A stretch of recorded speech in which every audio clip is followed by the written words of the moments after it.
Fala o tempo. Tá. Boa tarde. É sempre um prazer, né, estarmos falando a respeito das coisas do alto, né, da palavra de Deus.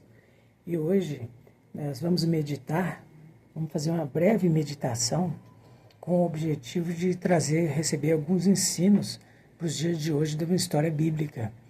Essa história de hoje é a história do rei Davi.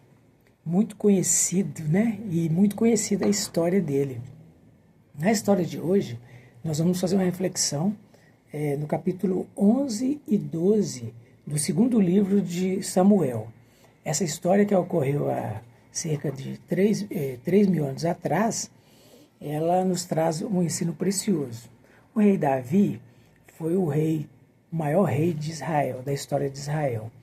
Um homem que a Bíblia chega a chamá-lo, no Novo Testamento, em Atos, de um homem segundo o coração de Deus. Interessante, é como alguém pode receber esse título de um homem segundo o coração de Deus.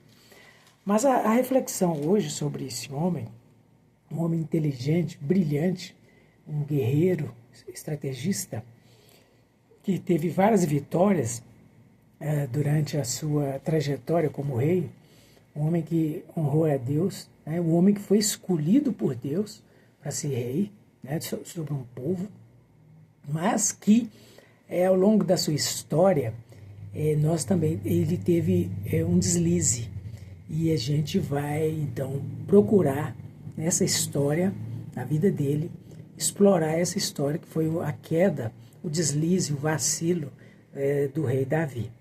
E essa história ocorre, e a gente vai refletir sobre essa história.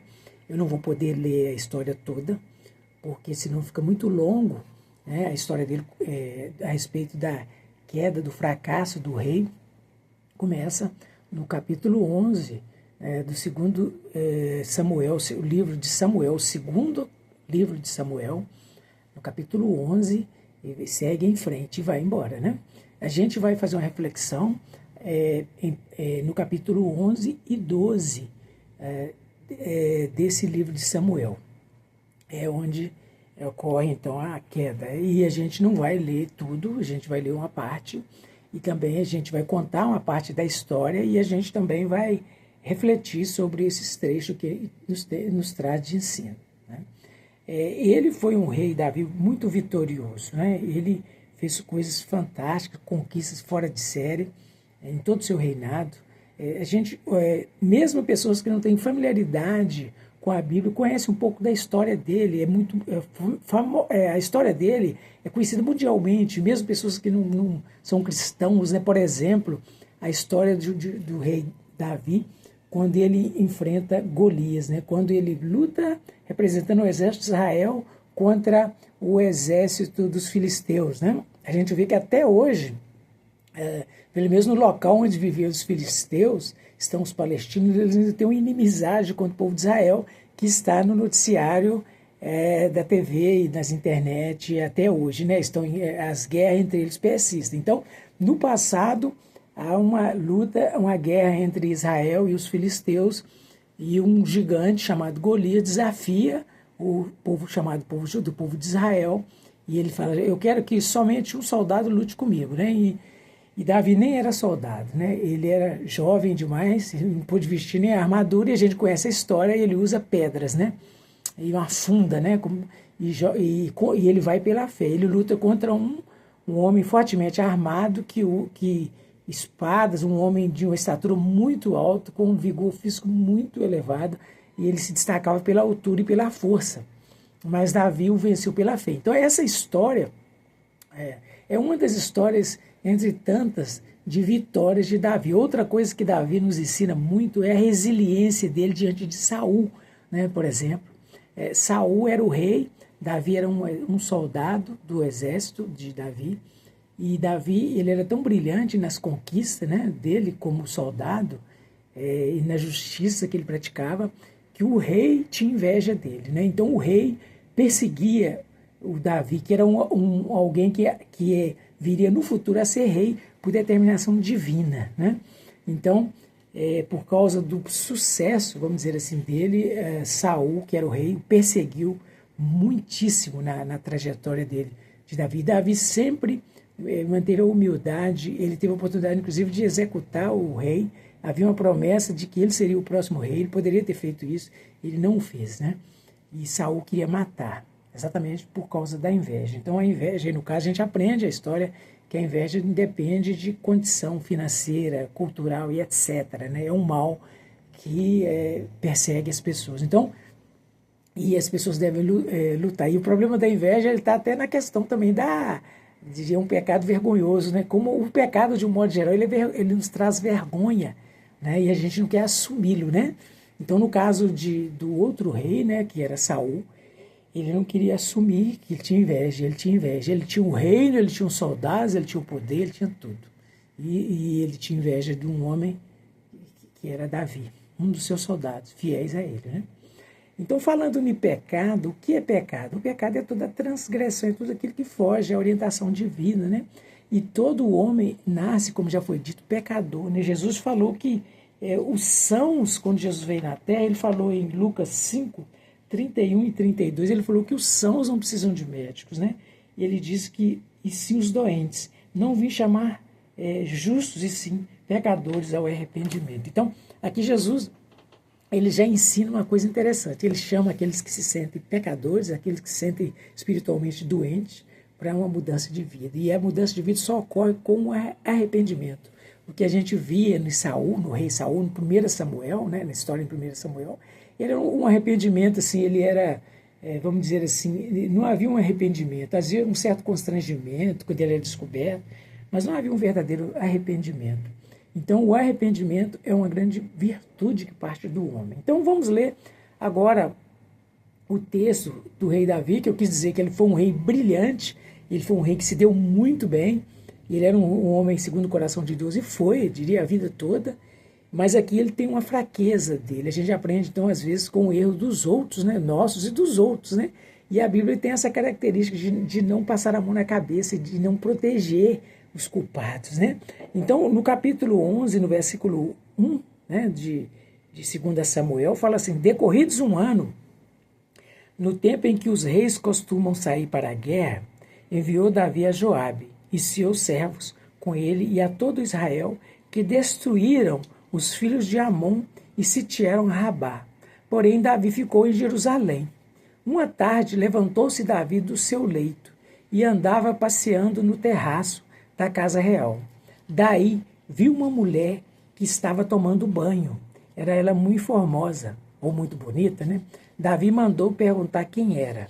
Disseram-lhes: é Batseba, filha de Eliã e mulher de Urias o Heteu. Então enviou Davi mensageiros que a trouxessem. Ela veio e ele se deitou com ela. Tendo ela purificado da sua imundícia, voltou para sua casa. A mulher concebeu e mandou dizer a Davi: estou grávida. Isso é o versículo 5 do capítulo 11. Agora, o resto da história eu conto depois, mas aí quando a gente lê no finalzinho do capítulo 11, e a gente vê no versículo 26, fala assim: ouvindo, pois, a mulher de Urias que seu marido era morto, ela o pranteou. Passado o luto, Davi mandou buscá-la e a trouxe para o palácio. Tornou-se ela sua mulher e lhe deu à luz um filho. Porém, isso que Davi fizera foi mal aos olhos do Senhor. Amém. Então, nessa história, o que a gente percebe nesse capítulo 11? No capítulo 11, a gente percebe, o primeiro ponto aqui, para nosso ensino, foi que a gente percebe que Davi, ele não foi para a guerra, ele estava ocioso, vamos dizer assim. Então, às vezes, as maiores quedas na vida da gente ocorrem quando a gente está ocioso. E às vezes a gente reclama tanto de ter muito trabalho, trabalho secular, trabalho na igreja, trabalho para preparar pregação, né? E etc. Mas, e às vezes quando a gente está ocupado, principalmente com as coisas de Deus, a gente está resguardado. E aqui o texto diz que estava tendo a guerra, o rei não foi na guerra. Quem foi na guerra foi Joabe, que era o seu comandante. O comandante estava na guerra. Davi estava dormindo de dia, ele estava dormindo à tarde. E fala que quando ele foi dar um passeio no terraço, ele viu lá de cima, o terraço dele era alto, né, do palácio, uma mulher tomando banho, uma mulher jovem, uma mulher bonita, estava tomando banho. O que ele fez? Ele mandou perguntar, primeiro ele perguntou de quem se tratava. Eles disseram que ali era Batseba, uma mulher casada, e o marido dela, que não era judeu, ele era um estrangeiro, ele era um heteu, Urias. Ele estava servindo o rei, ele estava na guerra. O que o rei faz? Tentado, o que o rei faz? O rei manda chamar a mulher. Então, o rei quis, vamos dizer assim, se divertir. Eu posso me divertir um pouco com aquela mulher, porque ela era muito bonita. Na Bíblia, a gente, se não me engano, Êxodo 17, não me lembro se é Êxodo, se é Deuteronômio, fala que o rei não deve ter muitas mulheres, né? Mas mesmo assim o rei tinha muitas mulheres. O Davi teve várias mulheres, né? E mesmo assim ele ainda ficou de olho na mulher do outro. Isso a gente chama de cobiça. Ele cobiçou, ele desejou algo que não era dele, a mulher do outro. E olha que ele tinha de sobra mulheres, né, o rei. E ele fez isso, ele cobiçou. Quando ele cobiçou a mulher do outro, quando ele desejou ardentemente algo que ele não poderia cobiçar, que não era dele, ele incorreu no erro da lei, que está em Êxodo 20, versículo 17. Lá está escrito assim: não cobiçará a casa do teu próximo, nem a mulher do teu próximo, e nem coisa alguma que pertença a teu próximo. Então aqui Davi quebra o mandamento de Deus, que está no capítulo 20, versículo 17 de Êxodo. É só dele ver a mulher e desejar, ele já cometeu esse pecado, né? E depois ele mandou trazê-la e deita com ela. Então, quando ele deita com a mulher, tem relação sexual com a mulher, ele quebrou um outro mandamento que está no Êxodo 20, versículo 14, que diz que não adulterarás, né? Então, adulterar vem da ideia de mudar algo que já foi estabelecido, né? Eu estava ouvindo uma mensagem sobre esse assunto, o pregador até falava que poderia citar vários exemplos. Alguém que vende um leite, por exemplo, se ele coloca água no leite, né? O leite da roça, ele está adulterando o leite, ele está mudando o formato com o qual ele vai comercializar. Então isso é um adultério, né? Um tipo de adultério, né? Um tipo de adulterar, né? De mudança do original, né? Então o casamento Deus estabeleceu para que seja uma união entre um homem e uma mulher, né? Então quando ocorre o sexo fora do casamento, para pessoas casadas, é chamado de adultério, é um pecado diante de Deus, né? Mesmo que nas culturas isso é mudado, nas leis dos homens, né? Mesmo assim, quando acontece, é um escândalo, né? Principalmente com um cristão, né? Ou alguém que toma frente, né? Aí é um escândalo, né? Nesse caso, foi um escândalo, né? Davi, então, ele teve relação sexual com outra mulher casada ainda, né? E a gente ainda... E outra coisa, que na lei, Levítico, versículo 20, versículo 10, dizia que quem adulterava, era casado, ele deveria ser condenado à pena de morte. Na lei era morte para quem adulterasse, né? Mas o rei, quem ia mexer com o rei, né? Então a pena era de morte, né? Então quem viu, fingiu que não viu, né? O que o rei fez. Quando ele engravida a mulher, ela se engravidou, o texto vai dizer, e eu li só o pedacinho final, ele diz que que Davi faz? Aí a história vai tomando outras proporções, né? Depois dos versículos que eu li. Porque do versículo 6 em diante, até o versículo 25, a gente vê o que ele faz. Ele manda chamar o marido dela que estava na guerra, fala com o comandante para trazê-lo, né? E ele não conta para ele o que houve. Ele fala: você está em guerra, é casado, é novo, casado de novo, você pode ir para sua casa, desfrutar da sua esposa, né? Viver com ela, né? Dormir com sua esposa, eu vou te dar uns dias de folga. Aquele homem, Urias, que não era um judeu, era um estrangeiro, ele era um homem tão correto, que ele falou: não, eu estou em guerra, eu não estou envolvido em guerra, eu não posso ir para minha casa, eu não posso ir dormir com minha esposa, eu não posso estar desfrutando de descanso, se meus colegas estão todos lutando para o bem da nação de Israel e para o bem do rei. Então eu, como servo do rei, e como alguém que tem outros amigos, outros soldados, outros colegas lutando igual a mim, eu não posso ir para minha casa. E ele ficou na porta do palácio, esperando a ordem do rei, para ele se voltar para a guerra. Ele não entrou na casa dele. Ele estava próximo da casa dele, ele não entrou, ele foi fiel. Ele mostrou mais fidelidade do que o próprio rei, né? Ele mostrou mais fidelidade a Deus Ele honrou mais a Deus nesse momento do que o próprio grande homem de Deus, o grande rei, que aqui falhou miseravelmente, né? Então, o que ocorre aqui no texto ainda diz que ele, Davi, ou seja, Urias, ele não vai. E o que o rei faz? O rei manda uma carta entregue na mão dele para entregar a Joabe, o chefe do exército, e na carta falou para colocar ele na frente e depois deixar ele abandonado na guerra para ele ser morto. Qual que era o plano do rei? O plano do rei é que a mulher dele se tornasse viúva para que ele tomasse a esposa de Urias, Batseba, como sua esposa. E assim aconteceu, direitinho, do jeito que ele quis. E ela ficou, e a parte final que eu li, né? Ouvindo, pois, a mulher de Urias, que seu marido era morto, versículo 26 do capítulo 11 de 2 Samuel, ela o pranteou. E o rei falou, agora está tudo normal, ela é viúva, eu posso ter o filho, posso ter a mulher. E ele vai e pega ela como esposa. Então ele quebrou um outro mandamento de Deus, Êxodo 20, versículo 13, que diz, não matarás. Ele quebrou 3 mandamentos, pelo menos. E no Êxodo 21, versículo 12, fala que quem matar será réu a pena de morte. Tiago 1,15 fala que a cobiça, depois de haver concebido, dá à luz o pecado. E o pecado, uma vez consumado, gera a morte. Que morte? A morte espiritual, o distanciamento de Deus. A morte espiritual é a pior das mortes. Salmo 42, 7 diz que um abismo chamou outro abismo. O que ele tentou fazer, o rei Davi? Ele tentou um erro, ele tentou consertá-lo, entre aspas, responsabilizando o marido como pai da criança, ele fiel que foi, não foi para casa, e Davi arma um outro plano, então agora eu vou matá-lo. Então, um abismo chama outro abismo. Então, fora da vontade de Deus, o pecado, quando não há arrependimento, ele só gera isso, ele gera mais pecado, mais abismo, em cima de abismo, mais buraco, a pessoa só vai se afundando.